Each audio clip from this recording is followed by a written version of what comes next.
Sarap.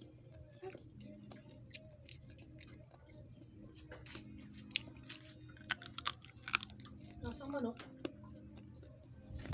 Nasang manok.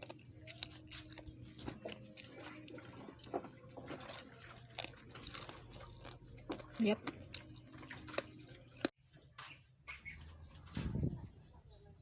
Ayan, nilinisan ko lang muna itong mga palaka. Hihiwain ko lang siya dito sa may tiyan para may labas natin yung mga lamang loob sa loob. Lamang loob sa loob. Siyempre, di ba? Alam naman lamang loob sa labas. Ayan. Tapos hatakin nyo lang siya, ganyan. Pwedeng gumamit ng kutsilyo para mas madaling maputol. Pwede namang hatak-hatak lang.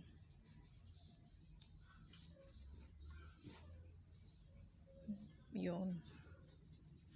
O yan. O, diba? Mabilis lang.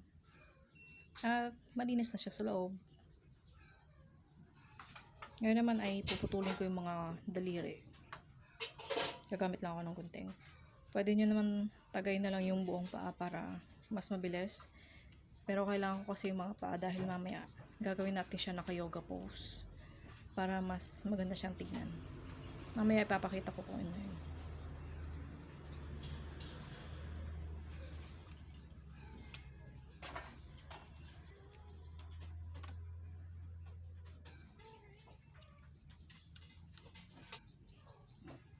Ayan.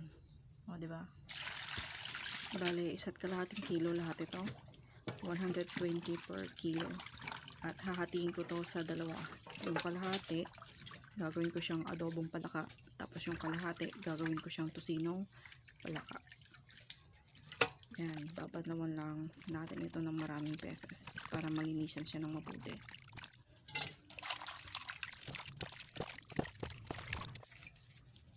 Bubudburan ko lang ito ng asin at lalamas-lamasin hanggang sa kumalat at kumapit sa mga karne ng palaka. Bale, pang-alis lang din ito ng lansa at dagdag panlinis na rin. Hayain ko ito nakababad sa asin ng mga 5 minuto. After 5 minutes, pwede ko na siyang balawan. Tiyagaan lang po talaga sa paglilinis ng palaka kasi medyo mabusisi siyang linisan. Buti nga nung nabili ko to, wala na siyang balat tsaka ulo. At kailangan din mabilis kang maglinis dahil ang lakas niya makahatak ng mga langaw. Ngayon ay gagawin na natin ang yoga pose. I-bend mo siya sa tuhod, papunta sa likod, tapos saka mo siya ipunta dito sa harap. Tapos hindi gagawin mo sa kabila. I-bend mo siya sa may tuhod, papunta sa likod, tapos saka mo siya ipunta sa harap. Yan po yung purpose ng paa, para mailak mo siya ng ganyan.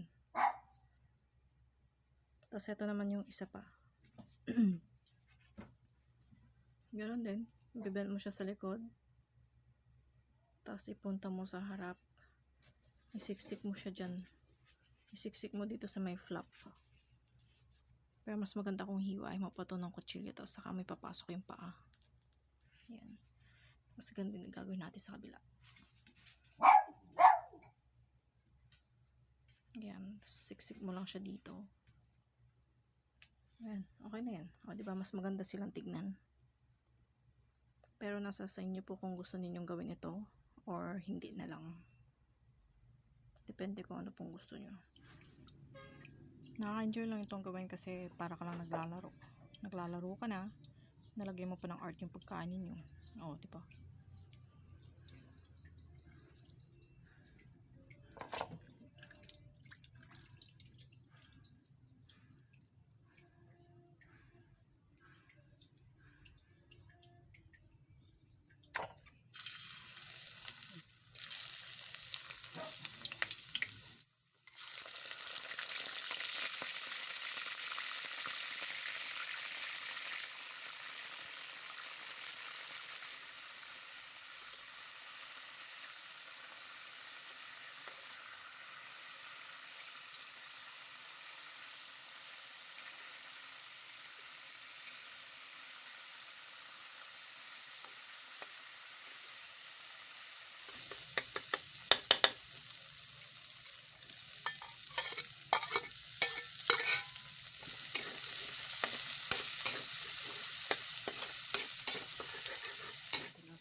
Halu-haluin lang po natin ito at hayaan po natin na medyo nasusunog yung sa may ilalim ng kawali dahil party po yun ng ating recipe.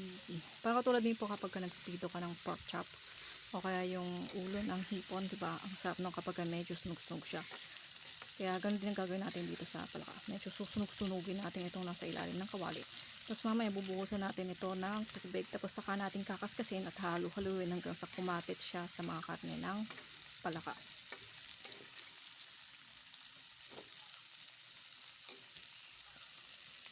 Ito. Timplang ko ng 2 kutsara ng soy sauce.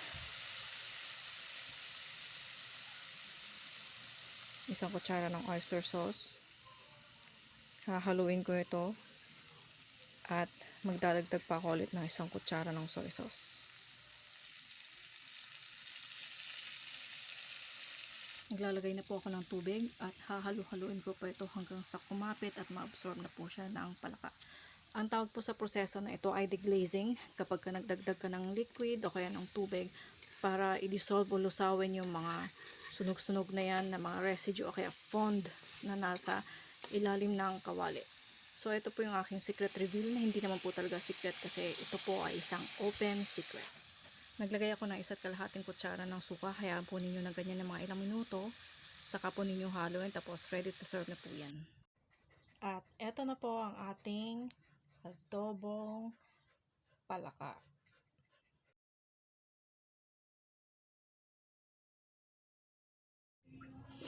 Picture.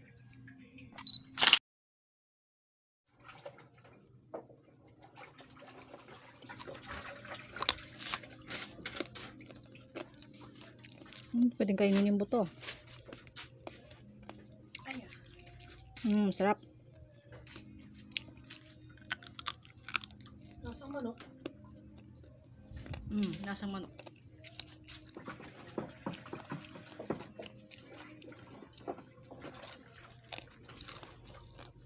Yep. Sana sing laki ng manok tong mga palaka, no? Wala lang, para sana malaman. Diyan lang po yung kinaya ng aking editing skills, yung manok na may ulong palaka. The greatest love of all. Natagalan ba ako? Pasensya na kasi may kausap ako. Basta hindi ko na mabanggitin.